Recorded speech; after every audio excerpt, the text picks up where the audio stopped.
Ինչ անել, երբ Քրիստոսի պատվիրանը քեզ տանում է դեպի կործանում, ոչ թե փրկություն։ Պատկերացրեք մի մարդու, ում ձեռքերում իր հոր ու պապի սրբազան արհեստն է, բայց մի օր անողոք թշնամին ներխուժում է նրա կյանք, սպառնալով ոչնչացնել ամեն ինչ։ Նա իր աչքով է տեսնում, թե ինչպես է իր հոր վերջին, անգին աշխատանքը փշրվում ու դառնում քարի կույտ, իսկ ավետարանը նրան շշնջում է. «Սիրիր քո թշնամուն»։ Ինչպես կարելի է սիրել, երբ քո ներսում միայն ատելություն է եռում։ Այս պատմության մեջ մենք կհետևենք մի հայ քրիստոնյայի, ով կանգնած է անելանելիության եզրին, երբ օրենքն ու մարդկային ուժը անզոր են, բայց ամենակարևորը, մենք միասին կբացահայտենք այն մոռացված զորությունը, որը թաքնված է Քրիստոսի ամենադժվար պատվիրանի խորքում։ Մի ուժ, որը կարող է ոչ միայն փրկել կորցրածը, այլև ամբողջությամբ փոխել անգամ ամենաքարսիրտ թշնամուն։ Սա պարզապես պատմություն չէ, այլ ուղեցույց այն պահերի համար,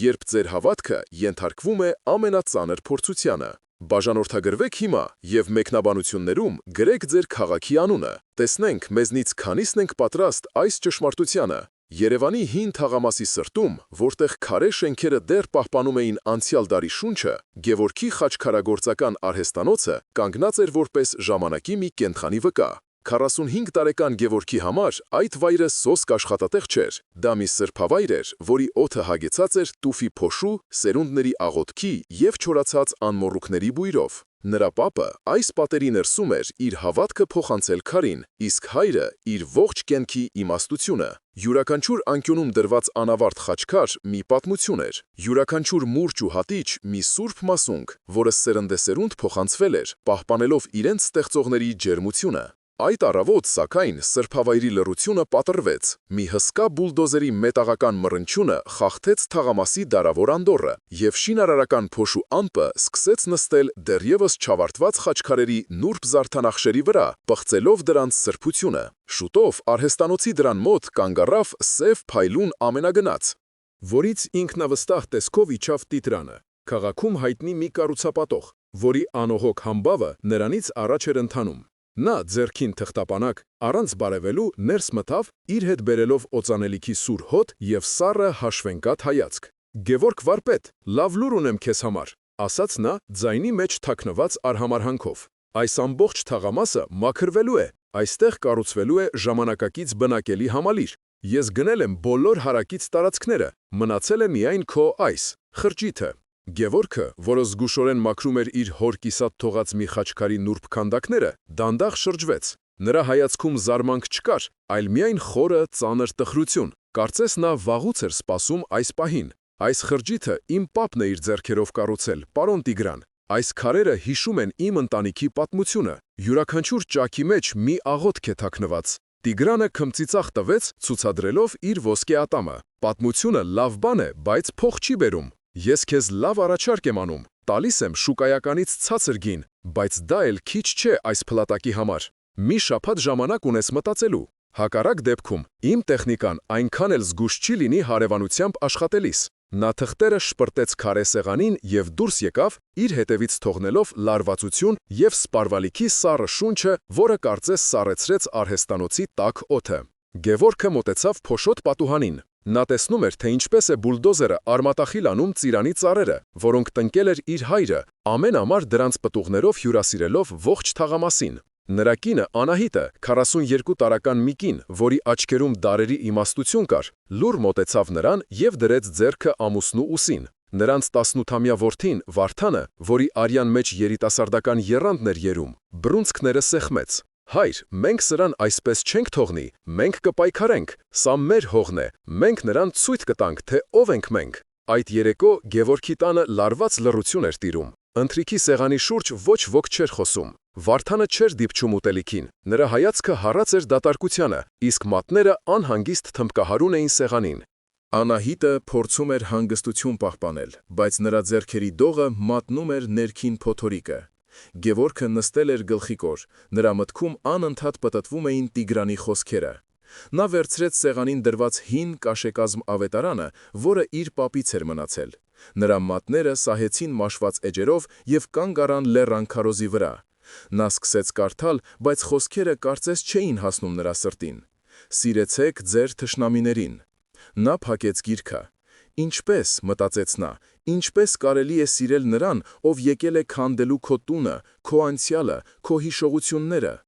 Վարդանը, նկատելով հոր հայացքը, կտրուկ ասաց. «Մի կարդա դա, հայր, հիմա դրա ժամանակը չէ, հիմա գործելու ժամանակն է։ Ես վաղը կխոսեմ իմ ընկերների հետ, մենք կհավաքվենք, կփակենք փողոցը, թող բոլորը տեսնեն, թե ինչ անարդարություն է կատարվում»։ Անահիտը միջամտեց. «Վարդան, բռնությունը բռնություն է ծնում, մենք պետք է այլ ճանապարհ գտնենք»։ «Ինչ այլ ճանապարհ, մայր», բացականչեց Վարդանը, «աղոթենք, որ հրեշտակները իջնեն ու կանգնեցնեն բուլդոզերները»։ Տիգրանը հրեշտակների լեզուն չի հասկանում, նա հասկանում է միայն ուժի լեզուն։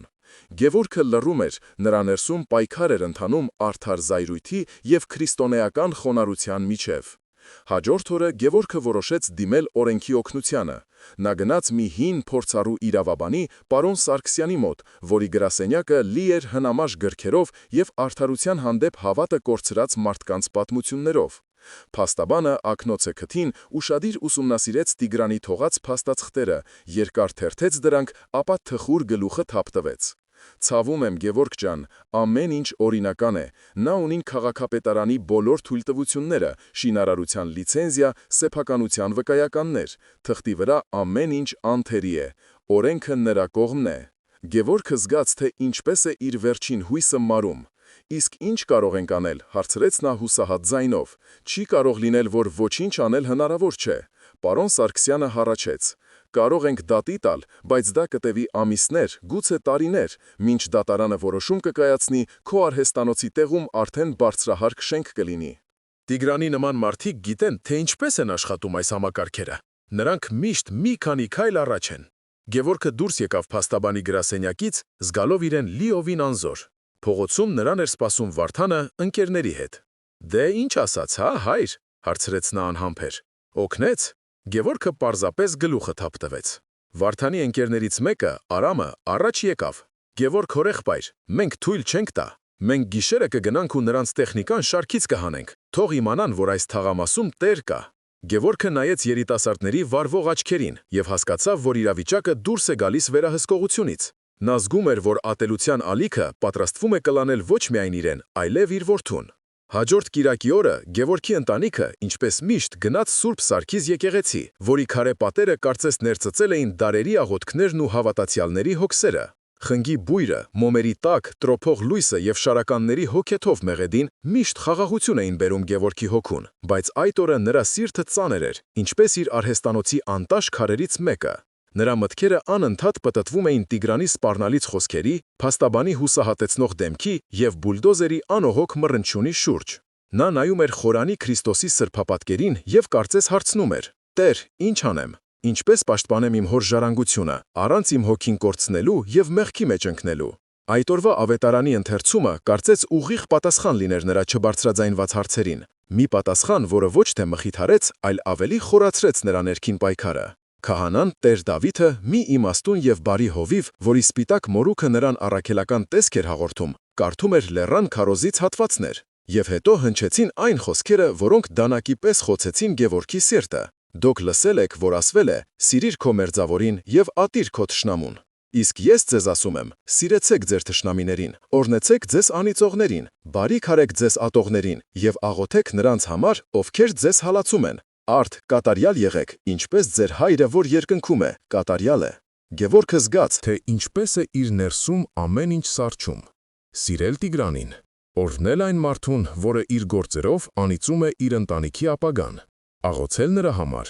Սա անհնարին էր թվում, անմարդկային, մի պահանջ, որը գերազանցում էր մարդկային ուժերը։ Նրա կողքին նստած Վարդանը անհանգիստ շարժվեց, կարծես ֆիզիկապես չէր կարողանում տանել այդ խոսքերը, և նրա շունչը կտրվեց։ Միայն Անահիտն էր, որ հանգիստ լսում էր, հայացքը հառած Խորանին։ Կարծես նրա համար այդ խոսքերը ոչ թե բեռ էին, այլ խորհուրդ։ Սուրբ պատարագից հետո, երբ մարդիկ սկսեցին ցրվել, Գևորգը, չկարողանալով հանգստացնել իր հոգու փոթորիկը, մոտեցավ Տեր Դավթին. «Հայր Սուրբ, կարելի է ձեզ հետ մի պահ խոսել»։ Տեր Դավիթը ջերմորեն ժպտաց և նրան հրավիրեց եկեղեցու բակում գտնվող քարե նստարանին, որի կողքին աճում էր մի հին թթենի։ «Լսում եմ քեզ, որդիս, տեսնում եմ, որ հոգիդ անհանգիստ է, ինչպես փոթորկոտ ծովը»։ Գևորգը պատմեց ամեն ինչ՝ Տիգրանի այցի, սպառնալիքների, իրավաբանի անզորության և իր ներսում բորբոքված պայքարի մասին։ «Տեր հայր, ես ամբողջ կյանքումս փորձել եմ ապրել քրիստոնյայի պես, պահել եմ պատվիրանները, հաճախել եմ եկեղեցի, բայց այսօրվա ավետարանը ես չեմ կարող։ Ինչպես կարող եմ սիրել մի մարդու, որը ցանկանում է ոչնչացնել իմ անցյալն ու ապագան, իմ պապի կառուցած տունը։ Միթե Քրիստոսը մեզանից անհնարինն է պահանջում։ Միթե մենք պետք է թույլ տանք, որ չարը հաղթանակի, ձեռքներս ծալած նստելով»։ Տեր Դավիթը լուռ լսեց նրան, ապա մատնացույց արեց եկեղեցու պատին փորագրված մի հին խաչքարը, որի քանդակները ժամանակի ընթացքում հարթվել էին։ «Տեսնում ես այդ խաչը, Գևորգ։ Այն քարից է, բայց կյանք է պատկերում, տառապանք և հարություն։ Մեր սուրբ հայրերը, որոնք ավելի դաժան փորձությունների միջով են անցել, մեզ սովորեցրել են, որ սիրել թշնամուն չի նշանակում զգալ ջերմություն կամ համակրանք նրա հանդեպ, ով քեզ վնասում է։ Դա զգացմունքի մասին չէ, այլ կամքի գիտակցված որոշման։ Դա նշանակում է հրաժարվել ատելությունից, որը կսպանի քո հոգին նախքան կհասնի թշնամուդ։ Դա նշանակում է աղոթել նրա փրկության համար, նույնիսկ եթե նրա գործերը դատապարտելի են։ Մեր առաջին կաթողիկոսը, Սուրբ Գրիգոր Լուսավորիչը, 13 տարի տանջվեց խոր վիրապի գբում Տրդատ թագավորի հրամանով, բայց երբ թագավորը հիվանդացավ, ով բժշկեց նրան։ Այն նույն մարդը, ում նա տանջում էր։ Լուսավորչի սերը զգացմունք չէր, այլ Աստծո զորության դրսևորում։ Նա ատելությանը պատասխանեց բժշկությամբ։ Գևորգը լսում էր, բայց նրա սիրտը դեռևս չէր հանգստանում։ Խոսքերը իմաստուն էին, բայց նրա իրավիճակում անկիրառելի թվացող։ Բայց ինչ անել գործնականում, Տեր հայր։ Նստել և սպասել, թե երբ է նա քանդելու իմ տունը, իմ հոր արհեստանոցը։ Ոչ, որդիս, պատասխանեց քահանան ձայնը փափկացնելով։ Աղոթքը գործողություն է, ամենահզոր գործողությունը, բայց այն չի բացառում մարդկային ջանքը։ Դու պետք է պաշտպանես քո ընտանիքը և քո ժառանգությունը, բայց հարցն այն է, թե ինչ զենքով ես դա անելու՝ ատելությամբ, բռնությամբ, թե Քրիստոսի տված իմաստությամբ։ Նախ փորձիր մարդկային օրենքի ճանապարհը, ինչպես արդեն արել ես, բայց մի մոռացիր, որ քո իրական ուժը ոչ թե փաստաբանի մեջ է, այլ քո աղոթքի և հավատքի։ Գնա տուն, Գևորգ, հավաքիր ընտանիքդ, բացեք ավետարանը և միասին խնդրեք Աստծուց իմաստություն։ Երբեմն պատասխանը գալիս է ոչ թե փոթորքի, այլ մեղմ շշունջի միջոցով։ Տեր Դավթի խոսքերը մի փոքր հույս ներշնչեցին Գևորգին, մի հույս, որ դեռ ելք կա։ Նա որոշեց հետևել քահանայի խորհրդին, թեև դեռ լիովին չէր հասկանում, թե ինչպես դա կարող է օգնել։ Այդ երեկո Գևորգի տանը հավաքվել էին ոչ միայն նրա ընտանիքի անդամները, այլև նրա կրտսեր եղբայրը Լևոնը, մի գործնական և տաքարյուն տղամարդ, ով քաղաքում փոքրիկ խանութ ուներ և ավելի շատ հավատում էր փողի և կապերի ուժին, քան աղոթքի։ Ընթրիքի սեղանը գցված էր, բայց ուտելիքը սառել էր, քանի որ մթնոլորտը լարված էր։ «Ես լսեցի, թե ինչ է պատահել», սկսեց Լևոնը ձայնը կոշտ, «և ես ձեզ ասեմ, որ դուք սխալ եք վարվում։ Փաստաբաններ, եկեղեցի, դրանք հեքիաթներ են։ Տիգրանի նման մարդկանց հետ պետք է խոսել իրենց լեզվով»։ Գևորգը հանգիստ պատասխանեց. «Եվ ո՞րն է նրանց լեզուն, Լևոն»։ «Ուժի լեզուն», կտրուկ ասաց Լևոնը։ «Ես ունեմ ծանոթներ, որոնք կարող են նրա վրա այնպիսի կեղտ գտնել, որ նա կմոռանա մեր թաղամասի ճանապարհը, կամ կարելի է մի փոքր վախեցնել։ Թող նրա թանկարժեք ամենագնացի անիվները մի առավոտ պայթած լինեն, թող հասկանա, որ մեզ հետ կատակ անել չի կարելի»։ Վարդանը ոգևորված նայեց հորեղբորը։ «Լևոն հորեղբայրը ճիշտ է ասում, հայր, մենք պետք է պատասխան տանք»։ Գևորգը վերցրեց սեղանին դրված ավետարանը։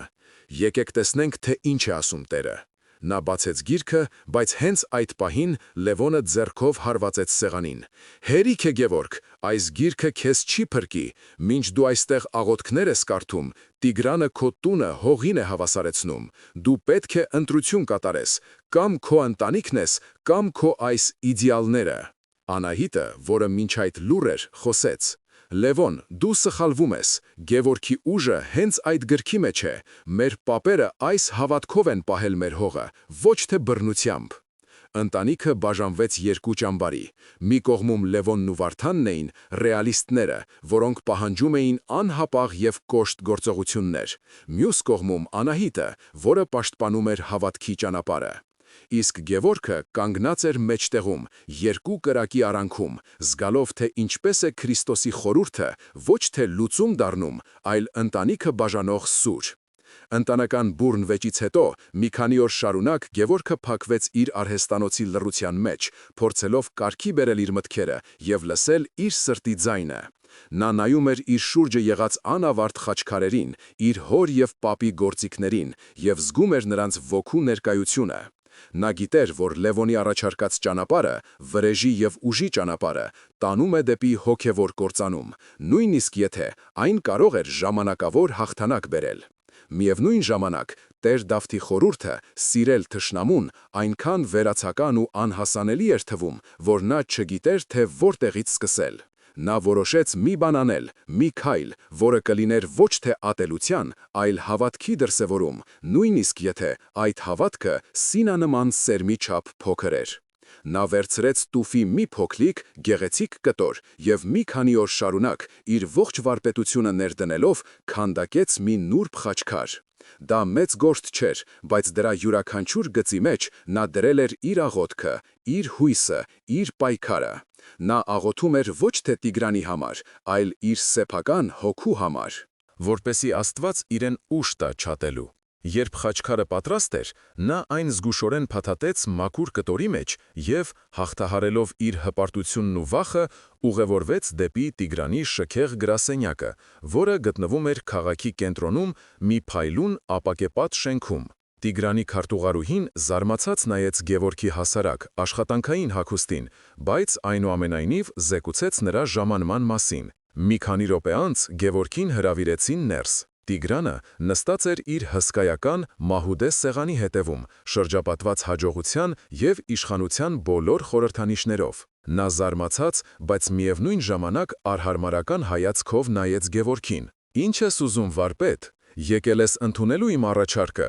Գևորգը լուռ մոտեցավ սեղանին և զգուշորեն կտորի միջից հանեց փոքրիկ խաչքարը։ Նա դրեց այն սեղանին։ «Սա ձեզ համար է», ասաց նա հանգիստ ձայնով, որը հազիվ էր լսվում սենյակի լռության մեջ։ «Ես սա պատրաստեցի ձեզ համար։ Թող Աստված օրհնի ձեր աշխատանքը և ձեր ընտանիքը»։ Տիգրանը մի պահ քարացավ։ Նա վերցրեց խաչքարը, զննեց այն իր մատների արանքում, կարծես գնահատելով դրա արժեքը։ Գևորգի սրտում մի փոքրիկ հույսի կայծ թրթռաց։ Գուցե սա կաշխատի։ Գուցե մարդկային բարությունը կարող է հալեցնել ամենասառը սիրտը։ Բայց հետո Տիգրանը ծիծաղեց։ Դա սառը, դատարկ ծիծաղ էր։ Նա շրջվեց և, առանց վարանելու, ցուցադրաբար խաչքարը նետեց իր սեղանի կողքին դրված աղբամանի մեջ։ Քարի մետաղին դիպչելու ձայնը Գևորգի ականջներում հնչեց որպես կոտրվող ապակու ձայն։ «Ինձ քո քարերը պետք չեն», ասաց Տիգրանը, շրջվելով դեպի նա,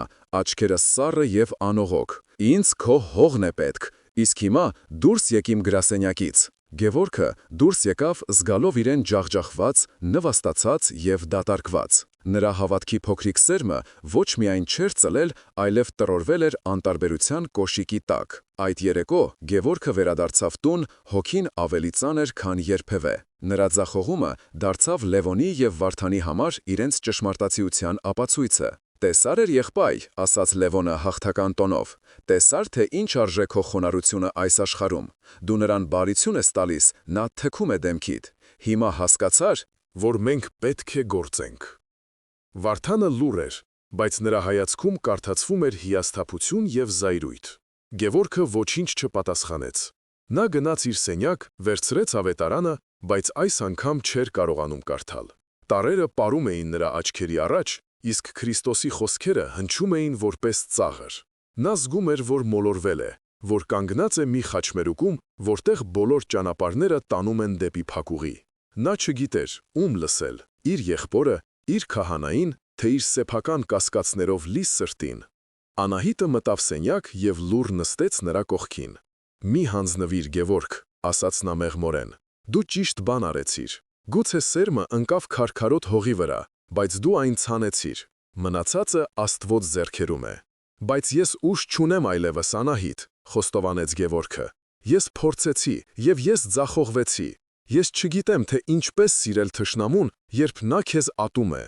Անահիտը վերցրեց նրա ձեռքը։ «Գուցե մենք սխալ ենք հասկանում այդ խոսքերը։ Գուցե սիրել չի նշանակում անպայման ինչ-որ բան անել։ Գուցե դա նշանակում է նախևառաջ ինչ-որ բան չանել, չատել, չվրեժ խնդիր լինել, պարզապես թույլ չտալ, որ նրա չարությունը մտնի քո սիրտը։ Վաղը կգնանք Տեր Դավթի մոտ, բայց այս անգամ ոչ թե հարցեր տալու, այլ պարզապես լսելու։ Հաջորդ օրը նրանք կրկին եկեղեցու բակում էին։ Տեր Դավիթը, լսելով Գևորգի պատմությունը, տխուր ժպտաց. «Դու քաջ քայլ ես արել որդիս, բայց դու սպասում էիր, որ քո մեկ բարի գործը անմիջապես կփոխի աշխարհը։ Քրիստոսի ճանապարհը մարաթոն է, ոչ թե սպրինտ։ Դու փորձեցիր բարություն անել, բայց քո սրտում դու սպասում էիր արդյունքի։ Սպասում էիր, որ Տիգրանը կփոխվի, իսկ Քրիստոսը մեզ կանչում է բարություն անել, անկախ արդյունքից։ Նա իր արևը ծագեցնում է և չարերի, և բարիների վրա։ Նրա սերը պայմանական չէ»։ Գևորգը հարցրեց. «Բայց ինչ պետք է անեմ հիմա, Տեր Հայր։ Ես զգում եմ, որ իմ հավատքը սպառվում է»։ Քահանան մատնացույց արեց մոտակա խաչքարը։ «Ինչպես ես դու ստեղծում քո խաչքարերը, Գևորգ։ Դու վերցնում ես կոպիտ քարը և սկսում ես հարվածել նրան։ Առաջին հարվածներից քարը չի դառնում արվեստի գործ։ Պետք են հարյուրավոր, հազարավոր համբերատար հարվածներ, որպեսզի քարից ծնվի պատկերը։ Այդպես էլ մեր հոգին է։ Քո առաջին փորձը առաջին հարվածն էր։ Հիմա պետք է շարունակել, ոչ թե նվերներ տանելով, այլ քո ներսում աշխատելով։ Ամեն անգամ, երբ ատելության միտք է գալիս, փոխարինիր այն աղոթքով։ Ամեն անգամ, երբ վրեժի ցանկություն է առաջանում, կարդա Ավետարանից մի տող։ Դա քո հոգու արհեստանոցն է, և դու պետք է դառնաս քո սեփական սրտի վարպետը։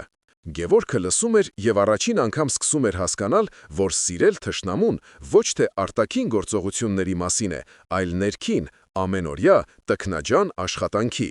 Տեսնելով, որ Գևորգի համառությունը չի կոտրվում ոչ սպառնալիքներով, ոչ էլ նվաստացումներով, Տիգրանը որոշեց փոխել իր մարտավարությունը և հարվածել ամենացավոտ տեղին՝ ընտանիքի պատվին ու բարի համբավին։ Մի քանի օր անց տեղական, ոչ այնքան հայտնի մի թերթում հայտնվեց մի ծավալուն հոդված «Հետանացության խարիսխը զարգացող քաղաքում» վերնագրով։ Հոդվածում առանց անուններ տալու, բայց բավականին թափանցիկ ակնարկներով նկարագրվում էր մի ագահ արհեստավորի ընտանիք, որը իր անձնական շահերից ելնելով խոչընդոտում է մի ամբողջ թաղամասի բարեկարգմանը, մերժում է առատաձեռն փոխհատուցումը և մյուս բնակիչներին զրկում ժամանակակից բնակարաններ ստանալու հնարավորությունից։ Գևորգը ներկայացվում էր որպես համառ, հետանացած մարդ, ով կառչել է անցյալից և չի մտածում համայնքի բարեօրության մասին։ Սուտը, համեմված կիսաճշմարտություններով և մատուցված կարեկցանքի սոուսով, սկսեց իր թունավոր գործը։ Լուրերը արագորեն տարածվեցին փոքրիկ թաղամասում, որտեղ բոլորը բոլորին ճանաչում էին։ Մարդկանց շշուկները, կողքից նետված թեք հայացքները և սառը լռությունը դարձան ավելի ցավոտ, քան ցանկացած բացահայտ սպառնալիք։ Ճնշումը դարձավ ոչ թե վերացական, այլ ֆիզիկապես շոշափելի, մի մածուցիկ սարդոստայն, որը օրեցօր ավելի էր խճճվում Գևորգի ընտանիքի շուրջը։ Այդ ամենի գագաթնակետը եղավ շաբաթ օրը, շուկայում։ Անահիտը, ինչպես միշտ, գնացել էր գնումներ կատարելու։ Նա մոտեցավ կանաչեղեն վաճառող տիկին Մարոյին, ում հետ տարիներ շարունակ բարեկամություն էր անում, և ում երեխաները մեծացել էին իր աչքի առաջ։ «Բարև, Մարո ջան», ասաց Անահիտը ժպտալով, «ինձ մի կապ թարխուն կտաս»։ Տիկին Մարոն, խուսափելով նրա հայացքից, ձևացրեց, թե զբաղված է և չոր պատասխանեց. «Թարխունը վերջացել է»։ Անահիտը զարմացավ, քանի որ նրա աչքի առաջ դրված էր թարմ թարխունի մի մեծ կույտ։ Նա մտածեց, որ գուցե կինը չլսեց, և մոտեցավ հարևան վաճառասեղանին, որտեղ պանիր էր վաճառում պապիկ ասատուրը։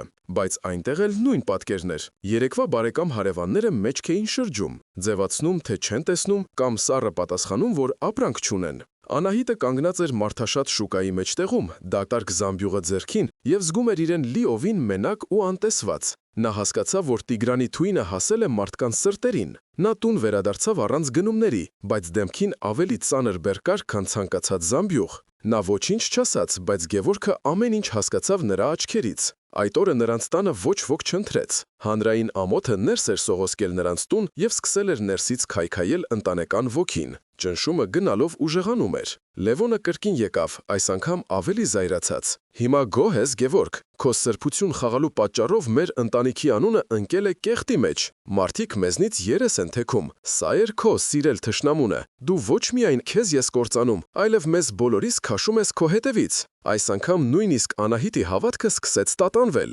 Գևորգ, ասաց նա երեկոյան, երբ նրանք մենակ էին, գուցե Լևոնը ճիշտ է, գուցե մենք պետք է ինչ-որ բան անենք։ Միթե Աստված ուզում է, որ մենք այսպես նվաստանանք։ Ինչ կասեն մարդիկ։ Մեր երեխաները ինչպես պետք է ապրեն այս թաղամասում։ Ինչ կասեն մարդիկ արտահայտությունը Գևորգի համար դարձավ ամենասարսափելի դատավճիռը։ Նա հասկանում էր, որ Քրիստոսին հետևելը նշանակում է գնալ հոսանքին հակառակ, բայց նա պատրաստ չէր, որ այդ հոսանքը կլինի իր իսկ հարազատների եւ հարևանների արհամարհանքը։ Նրա ներսում կասկածի որդը սկսեց կրծել նրա հավատքը։ Գուցե ինքը սխալ է հասկացել ավետարանը, գուցե այդ խոսքերը բառացի ընդունելու համար չեն, գուցե կա մի ոսկե միջին, մի փողզիջում աշխարհի եւ Աստծո միջև։ Այս մտքերով տանջված նա կրկին գնաց Տեր Դավթի մոտ, բայց այս անգամ նրա հարցերը տարբեր էին։ Տեր հայր, Ես այլևս չգիտեմ ինչպես աղոթել։ Ես փորձում եմ հետևել Քրիստոսի խորհրդին, բայց իմ կյանքը քանդվում է։ Իմ ընտանիքը տառապում է, իմ բարի անունը ոտնակոխ է արված։ Միթե սա է Աստծո կամքը։ Գուցե ես պետք է ավելի խելամիտ լինեմ, գուցե պետք է փողզիջման գնամ։ Ինչպես կարող եմ պահպանել իմ քրիստոնեական արժանապատվությունը, երբ ինձ հրապարակավար ամաչեցնում են։ Տեր Դավիթը երկար լռեց, ապա խորը հայացքով նայեց Գևորգին։ Գևորգ, դու հարցնում ես, թե ո՞րն է Աստծո կամքը, իսկ մեր Տերը, երբ նրան մերկացնում էին, ծեծում ու թքում էին դեմքին Գողգոթայի ճանապարհին, պահպանով էր իր արժանապատվությունը մարդկային տեսանկյունից։ Ոչ, նա կրում էր մեր ամոթը։ Դու խոսում ես փողզիջման մասին, բայց ինչ փողզիջում կարող է լինել ճշմարտության եւ ստի միջև։ Դու հիմա անցնում ես մի ճանապարհով, որտեղ քո հավատքը մաքրվում է կրակի միջով։ Աշխարհը քեզ առաջարկում է հեշտ ելք՝ մի փոքր ստիր, մի փոքր վախեցրու, մի փոքր զիջիր քո սկզբունքներից, եւ ամեն ինչ լավ կլինի։ Բայց Քրիստոսը մեզ ցույց է տալիս նեղ դուռը։ Դու հասել ես մի կետի, որտեղ պետք է ընտրես, ում կարծիքն է քեզ համար ավելի կարևոր՝ մարդկանց, թե Աստծո։ Գևորգը վերադարձավ տուն, առանց հստակ պատասխանի, բայց մի նոր, ավելի խորը հարցով իր հոգում։ Նա գիտակցում էր Քրիստոսի խորհրդին բառացիորեն հետևելու ողջ դժվարությունը։ Նա հասկանում էր, որ այդ ճանապարհը պահանջում է ոչ միայն բարի գործեր, այլև պատրաստակամություն կրելու հանրային ամոթը, մենակությունը եւ անգամ սիրելիների թյուրիմացությունը։ Նա հավատում էր, բայց կասկածում էր, թե արդյոք ունի բավարար ուժ այդ ճանապարհով մինչև վերջ գնալու համար։ Հասնելով հոգեկան ուժասպառության եզրին, երբ իրեն թվում էր, թե եւ մարդիկ, եւ Աստված լքել են իրեն, Գևորգը մի առավոտ վեր կացավ, ոչինչ չասաց ոչ Անահիտին, ոչ էլ Վարդանին, եւ առանց որևէ բան վերցնելու դուրս եկավ տանից։ Նա քայլում էր առանց նպատակի, ոտքերը իրենք էին տանում նրան քաղաքից դուրս, դեպի լեռները։ Մի քանի ժամ անց նա հասավ մի հին, կիսավեր վանքի, որը ծվարել էր ժայռի լանջին, կարծես աշխարհից թաքնված։ Վանքում ապրում էին ընդամենը մի քանի վանականներ։ Գևորգը ոչ ոքի հետ չխոսեց։ Նա պարզապես գտավ մի հանգիստ անկյուն վանքի բակում։ Մի քարի վրա նստեց եւ սկսեց նայել դատարկությանը։ Նա չէր աղոթում, քանի որ բարեր չուներ։ Նա չէր մտածում, քանի որ մտքերը սպառվել էին։ Նրա հոգին լուռ էր, մի լռություն, որը գալիս է ոչ թե խաղաղությունից, այլ լիակատար հուսահատությունից։ Նա այնտեղ նստեց ժամեր շարունակ, արևի տակ, անշարժ, ինչպես իր կերտած խաչքարերից մեկը։ Նա դիտում էր, թե ինչպես են վանականները զբաղվում իրենց ամենօրյա գործերով, ինչպես է քամին խաղում հին պատերի քարերի արանքում աճած խոտերի հետ։ Այդ պահին նա ոչինչ չէր փնտրում, ոչ մի պատասխան, ոչ մի նշան։ Երեկոյան, երբ արևը սկսեց մայր մտնել, լեռները ներկելով ոսկեգույնով, Գևորգը ականատես եղավ մի պարզ, բայց խորիմաստ տեսարանի։ Վանքի բակում խաղում էր մի փոքրիկ տղա, հավանաբար մոտակա գյուղից։ Նրա կողքով անցավ մի թափառող քոսոտ շուն։ Տղան առանց որևէ պատճառի վերցեց մի սուր քար եւ նետեց շան ուղղությամբ։ Քարը դիպավ շանթաթին եւ կենդանին ցավից կենկենգաց։ Այդ պահին վանքի խցից դուրս եկավ մի ալեհեր վանական։ Նա տեսավ տղայի արարքը։ Գևորգը սպասում էր, որ վանականը կբարկանա տղայի վրա, կխրատի նրան, բայց վանականը ոչինչ չասաց։ Նա հանգիստ մոտեցավ, վերցրեց այն նույն քարը, որը տղան նետել էր, եւ մի պահ պահեց այն իր ձեռքում։ Գևորգը մտածեց, որ նա քարը հետ է նետելու տղայի ուղղությամբ, որպիսի նա զգա իր արարքի ցավը, բայց վանականը փոխարենը մոտեցավ վանքի կիսավեր պարսպին, որտեղ մի մեծ ճերքվածք կար, և զգուշորեն դրեց այդ քարը պարսպի հիմքում, լրացնելով բացը։ Նա ոչինչ չարեց, պարզապես մի չար գործիքը դարձրեց շինանյութ։ Այդ պահին Գևորգի մտքում մի բան կայծակի պես փայլատակեց։ Նա հանկարծ հասկացավ։ Նրա շունչը կտրվեց, և նրա աչքերը լցվեցին արցունքներով, ոչ թե տխրության, այլ ցնցող բացահայտման։ Նա հասկացավ, որ սիրիր քո թշնամուն պատվիրանը ոչ թե պասիվ հանդուրժողականության կամ զգացմունքային ներողամտության կոչ է։ Դա ոչ թե թույլի դիրքորոշում է, այլ ամենահզորի։ Դա նշանակում է ոչ թե պարզապես հանդուրժել քո դեմ ուղղված չարիքը, այլ վերցնել այդ չարիքի էներգիան և այն վերափոխել, վերածել բարիքի, չզիջել, այլ հարվածը վերահասցեագրել դեպի արարում։ Տղան քարը նետեց ոչնչացնելու, ցավ պատճառելու համար։ Վանականը վերցրեց այդ նույն քարը և օգտագործեց այն կառուցելու, վերականգնելու համար։ Նա չեզոքացրեց չարիքը, այն դարձնելով բարու գործիք։ Գևորգը գլուխը բռնեց ձեռքերով։ Նրա մտքով անցան իր բոլոր նախորդ փորձերը։ Նա նվեր էր տարել Տիգրանին, սպասելով, որ դա կփոխի Տիգրանին։ Նա փորձում էր ներքուստ չատել, պայքարելով իր զգացմունքների դեմ։ Նա կենտրոնացած էր ինքն իր վրա, իր պայքարի, իր ցավի վրա։ Բայց Քրիստոսի խորհուրդը Տիգրանին փոխելու մասին չէր, այն Գևորգին փոխելու մասին էր։ Դա կոչ էր վերցնելու Տիգրանի կողմից նետված քարերը, սպառնալիքները, զրպարտությունը, նվաստացումը և դրանք օգտագործել ոչ թե պաշտպանական պատ կառուցելու, այլ մի նոր, ավելի գեղեցիկ բան ստեղծելու համար։ Այդ պահին Քրիստոսի խոսքերի ողջ պարզությունն ու հանճարեղությունը բացվեցին նրա առաջ։ Այն այնքան պարզ էր, որ նա չէր հավատում, թե ինչպես մինչև հիմա չէր հասկացել։ Գևորգը վեր կացավ, նրա մեջքը ուղղվեց, հայացքը պարզվեց։ Նա այլևս ջախջախված և հուսահատ մարդ չէր։ Նա մի վարպետ էր, ով հենց նոր բացահայտել էր իր արհեստի ամենամեծ գաղտնիքը։ Նա մոտեցավ վանականին, որը նստել էր պարսպի մոտ և հանգիստ աղոթում էր։ «Հայր Սուրբ», ասաց Գևորգը, «շնորհակալ եմ»։ Վանականը բարձրացրեց գլուխը և ժպտաց, կարծես գիտեր, թե ինչ է կատարվել Գևորգի հոգում։ «Աստծուն շնորհակալ եղիր, որդիս, նա է, որ բացում է մեր աչքերը»։ Գևորգը վերադարձավ տուն ուշ գիշերով։ Անահիտն ու Վարդանը անհանգիստ սպասում էին նրան։ Նրանք տեսան, որ նա փոխվել է, նրա դեմքին հանգստություն կար, իսկ աչքերում մի նոր լույս։ Նա նստեց նրանց հետ սեղանի շուրջ և ասաց. «Ես գտա պատասխանը, ես գիտեմ, թե ինչ պետք է անենք»։ Նա չբացատրեց, թե ինչ է տեսել, բայց նրա ձայնի մեջ այնպիսի համոզմունք կար, որ նույնիսկ Վարդանը, որը միշտ թերահավատ էր, լուռ լսում էր։ Մենք այլևս չենք պայքարելու Տիգրանի դեմ։ Մենք չենք փորձելու նրան հաղթել կամ փոխել։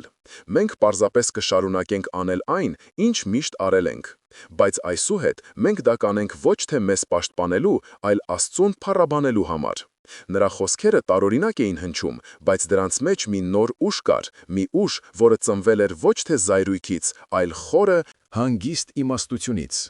Հաջորդ առավոտ Գևորգը արթնացավ ոչ թե ծանրության զգացումով, այլ մի նոր, անսպասելի թեթևությամբ։ Նա հավաքեց իր ընտանիքին, Անահիտին, Վարդանին, ինչպես նաև կանչեց իր եղբորը, Լևոնին, որը եկավ դժկամությամբ, կարծելով, թե կրկին լսելու է անիմաստ քարոզներ։ Նրանք նստեցին արհեստանոցում, կիսատ խաչքարերի և քարի փոշու մեջ։ Գևորգի դեմքը հանգիստ էր, բայց աչքերում մի վճռական կրակ էր վառվում, որը զարմացրեց բոլորին։ Նա չսկսեց ավետարանից մեջբերումներ անել կամ բացատրել իր հոգևոր ապրումները։ Փոխարենը նա սեղանին փռեց մի հին քարտեզ, որի վրա նշված էր իրենց թաղամասը։ «Ես որոշել եմ, թե ինչ ենք անելու», ասաց նա հստակ ձայնով։ «Մենք այլևս չենք պայքարելու Տիգրանի դեմ։ Մենք նրան կտանք այն, ինչ նա ուզում է, բայց ոչ այնպես, ինչպես նա է պատկերացնում»։ Լևոնը քմծի ծախ տվեց։ «Այսինքն, հանձնվում ես, վերջապես խելքի եկար»։ Գևորգը նայեց նրան առանց զայրույթի։ «Ոչ, Տիգրանը ուզում է վերցնել մեր հողը, որպեսզի այստեղ կառուցի շքեղ բնակելի շենք իր հարուստ հաճախորդների համար։ Իսկ մենք հենց այստեղ, նրա քթի տակ, մեր արհեստանոցի հարևանությամբ գտնվող այս լքված հողակտորի վրա, կսկսենք վերականգնել հին մոռացված Սուրբ Գևորգ մատուռը։ Անվճար։ Մենք կօգտագործենք մեր ողջ վարպետությունը, մեր ողջ ուժը։ Մենք նրա շահույթի վայրը կվերածենք համընդհանուր աղոթքի վայրի։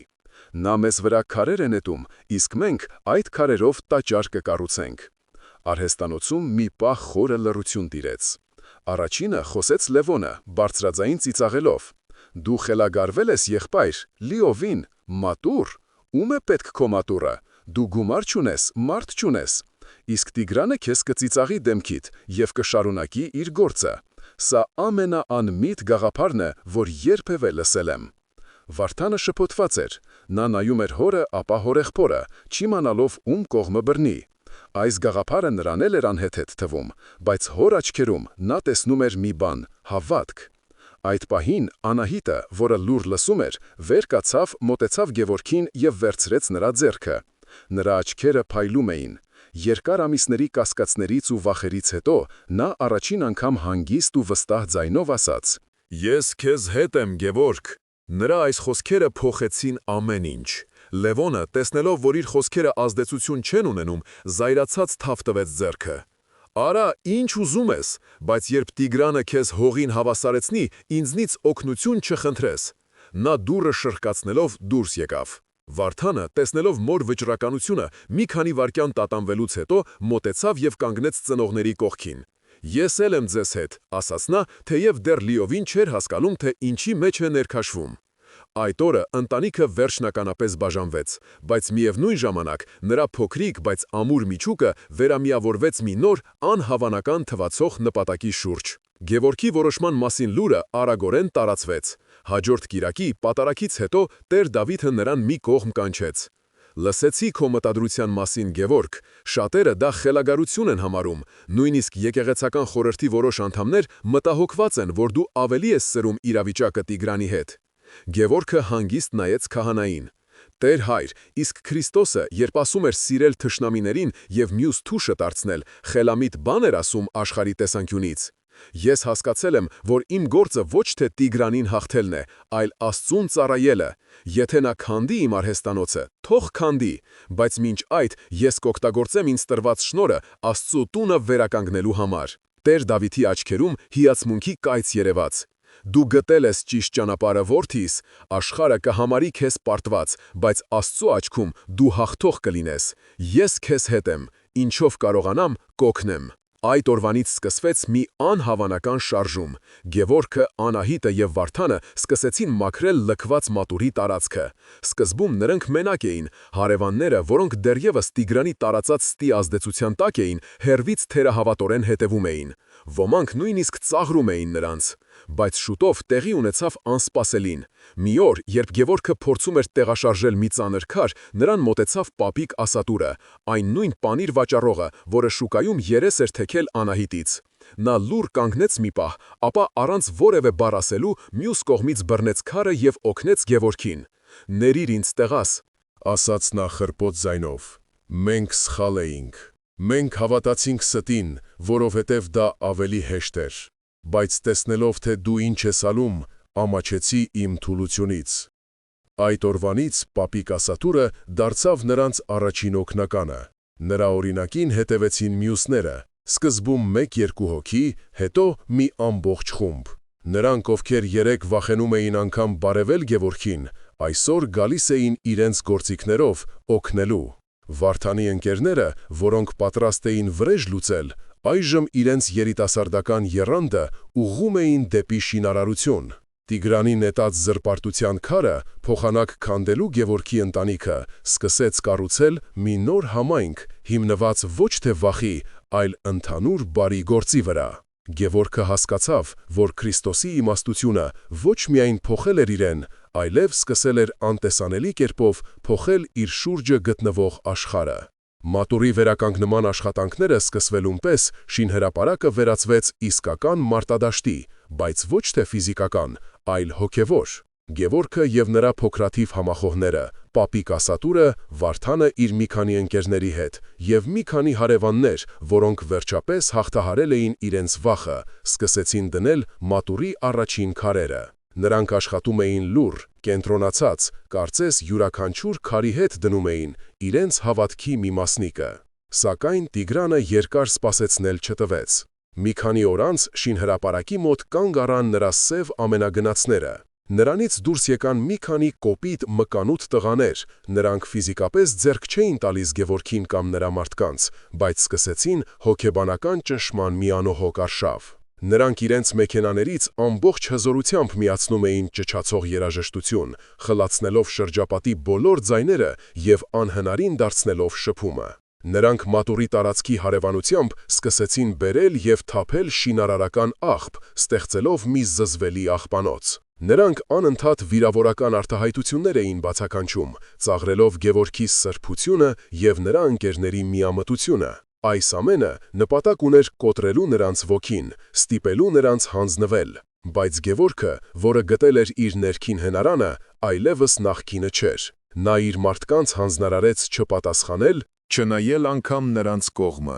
Յուրաքանչյուր վիրավորանքի, յուրաքանչյուր աղմկոտ երգի դիմաց Գևորգը ևս մեկ քար էր դնում մատուռի պատին։ Նրա հանգստությունը և անսասան վճռականությունը սկսեցին ունենալ անսպասելի ազդեցություն։ Տիգրանի մարդկանց ագրեսիան, չհանդիպելով պատասխան ագրեսիայի, կարծես կորցնում էր իր ուժը և դառնում զուտ անիմաստ աղմուկ։ Գևորգը վերցնում էր նրանց ատելության էներգիան և այն ուղղում էր դեպի պատի կառուցումը։ Նրա շարժումները դառնում էին ավելի վստահ, նրա մուրճի հարվածները ավելի դիպուկ։ Նա պայքարում էր ոչ թե բարկությամբ, այլ արարմամբ։ Այս տեսարանը, մի բուռ մարդկանց լուռ համառ աշխատանքը աղմուկի և ատելության մեջ, սկսեց գրավել թաղամասի մյուս բնակիչների ուշադրությունը։ Նրանք, ովքեր մինչ այդ վախից պատուհանների հետևում էին թաքնվում, սկսեցին դուրս գալ։ Մի օր, երբ Տիգրանի մարդկանց ճնշումը հասել էր իր գագաթնակետին,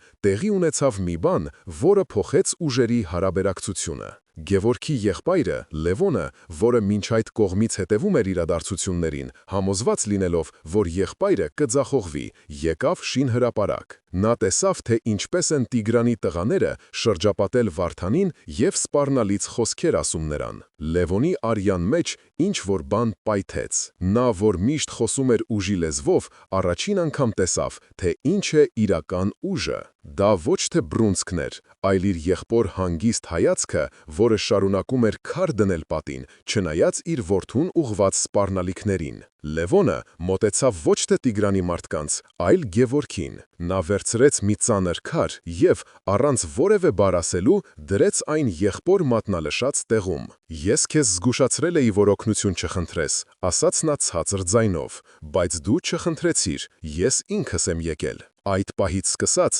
հակամարտությունը դարձավ հրապարակային։ Լևոնի միանալը խորհրդանշական էր։ Թաղամասի մյուս տղամարդիկ, տեսնելով, որ երկու եղբայրները միասին են, սկսեցին մեկը մյուսի հետևից միանալ նրանց։ 10 հոգի, հետո 20, հետո ավելին։ Շուտով մատուռի շինարարությունը դարձավ համաթաղամասային գործ։ Կանայք սկսեցին ուտելիք և ջուր բերել աշխատողների համար, անգամ երեխաները օգնում էին, փոքր քարեր տանելով։ Տիգրանի ճնշումը շարունակվում էր, բայց այժմ այն ուղղված էր ոչ թե մի բուռ մարդկանց, այլ մի ամբողջ համայնքի դեմ։ Գևորգի նոր ռազմավարությունը սկսեց տալ անսպասելի պտուղներ։ Նա ոչ միայն չեզոքացրեց Տիգրանի ագրեսիան, այլև այն վերածեց իրենց միավորող ուժի։ Որքան շատ էին Տիգրանի մարդիկ աղմկում, այնքան ավելի շատ մարդ էր հավաքվում մատուռի շուրջ, ի նշան համերաշխության։ Մի երեկո, երբ աշխատանքն ավարտվել էր, Տեր Դավիթը եկավ շինհրապարակ։ Նա նայում էր մատուռի արդեն բարձրացող պատերին և ժպտում էր։ «Դու տեսնում ես, Գևորգ», ասաց նա,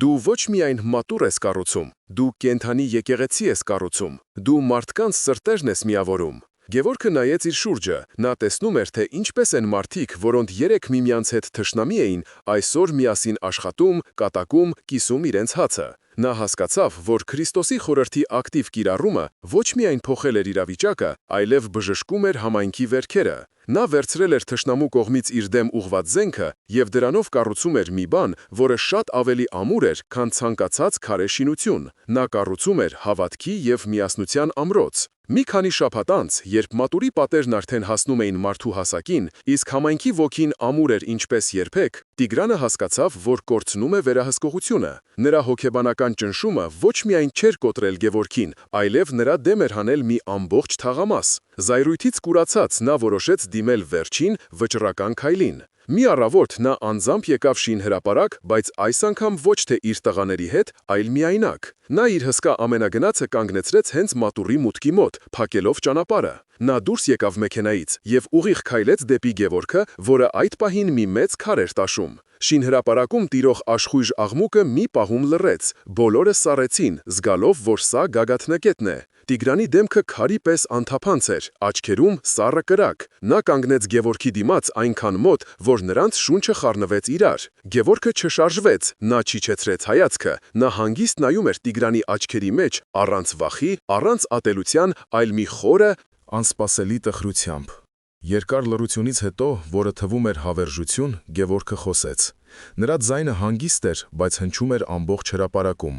Ես գիտեմ, որ դուք այս թաղամասում եք մեծացել, ասաց նա։ Ես մի քանի օր առաջ իմացա, որ ձեր հայրը, վարպետ Հակոբը և մայրը, տիկին Սաթենիկը, թաղված են մեր հին գերեզմանատանը։ Այս մատուռը մենք կառուցում ենք նաև նրանց հիշատակին։ Այս խոսքերից հետո Գևորգը ձեռքը մեկնեց և Տիգրանին տվեց մի փոքրիկ, հարթ տաշված քար, որի վրա նուրբ փորագրված էր մի խաչ։ Սա ձերն է, դրեք առաջինը։ Այդ պահին տեղի ունեցավ անհավանականը։ Տիգրանի դեմքի քարե դիմակը սկսեց ճաքճքել։ Նրա աչքերում միակնթարթ երևաց ոչ թե կառուցապատողի կոշտությունը, այլ մի մոլորված, տարապող տղայի ցավը։ Նա նայեց իր ձեռքի քարին, ապա Գևորգին։ Նրա շուրթերը շարժվեցին, կարծես ուզում էր ինչ-որ բան ասել, բայց ոչ մի ձայն դուրս չեկավ։ Նա մի քանի վայրկյան կանգնեց այդպես, ամբողջ աշխարհից կտրված, իր ներքին պոյքարի մեջ։ Հետո, առանց որևէ բառ ասելու, նա կտրուկ շրջվեց, նստեց իր մեքենան և մեծ արագությամբ հեռացավ։ Նա չդրեց քարը, բայց և չնետեց այն։ Նա պարզապես հեռացավ, իր հետ տանելով այդ փոքրիկ քարն ու Գևորգի խոսքերի անսպասելի հարվածը։ Այդ օրվանից հետո Տիգրանն այլևս չհայտնվեց։ Նրա մեքենաները, աղմուկն ու աղբը անհետացան։ Մի քանի շաբաթ անց նրա շինարարական վահանակները հանվեցին, և թաղամասում խաղաղություն տիրեց։ Մատուռի շինարարությունը շարունակվեց նոր թափով։ Մի քանի ամիս անց Սուրբ Գևորգ մատուռը կանգնած էր, գեղեցիկ ու պարզ, որպես համայնքի միասնության և հավատքի խորհրդանիշ։ Գևորգի արհեստանոցը ոչ միայն փրկվեց, այլև ծաղկում էր։ Մատուռի համար արված խաչքարերի համբավը տարածվել էր ամբողջ քաղաքով, և պատվերները գալիս էին անընդհատ։ Բայց ամենակարևոր փոփոխությունը տեղի էր ունեցել մարդկանց սրտերում։ Մի օր, երբ Գևորգը աշխատում էր արհեստանոցում, նրա մոտ եկավ Լևոնը։ Նա այլևս չէր խոսում ուժի և փողի մասին։ Նա լուռ վերցրեց գործիքները և սկսեց օգնել եղբորը քարը տաշելով։ Նրանց միջև խոսքեր պետք չէին, այդ լռության մեջ կար և ներողություն, և հարգանք, և երկու եղբայրների վերագտնված կապը։ Գևորգի ընտանիքը վերամիավորվել էր։ Համայնքը բժշկվել, իսկ ատելության համար նախատեսված հողի վրա այժմ կանգնած էր մի տաճար, որը վկայում էր սիրո հաղթանակի մասին։ Սիրելի եղբայրներ և քույրեր, Գևորգի պատմությունը մեզ սովորեցնում է մի կարևոր դաս. Քրիստոսի խորհուրդը սիրել թշնամուն ոչ թե պարտվողի փիլիսոփայությունը, այլ հաղթողի ռազմավարություն։ Դա մեզ կոչ է անում վերցնել մեր դեմ ուղղված չարիքի էներգիան և այն վերափոխել ստեղծագործ ուժի։ Գևորգը կարող էր պատասխանել ատելությանը ատելությամբ, բայց նա ընտրեց կառուցելու ճանապարհը։ Եվ այդ ընտրությունը ոչ միայն փրկեց նրա արհեստանոցը, այլև վերափոխեց իր շուրջը գտնվող աշխարհը։ Այսօր մենք բոլորս մեր կյանքում ունենք մեր Տիգրաններին՝ անարդարություն, վիրավորանք, թշնամանք։ Հարցն այն է, թե մենք ինչ ենք անում նրանց կողմից նետված քարերի հետ։ Թույլ ենք տալիս, որ դրանք մեզ վիրավորեն ու կործանեն, թե վերցնում ենք դրանք և դրանցով կառուցում մեր կյանքի տաճարը։ Կիսվեք մեկնաբարություններում, թե ինչպես կկիրառեիք Հիսուսի այս խորհուրդը ձեր կյանքում։ Ինչ քարեր են նետվել ձեր ուղղությամբ, և ինչպես կարող եք դրանք վերածել շինանյութի։ Թող այս պատմությունը մեզ համար ոգեշնչում լինի, լինելու ոչ թե չարի զոհեր, այլ բարու վարպետներ։ Քրիստոսը մեզ հետ։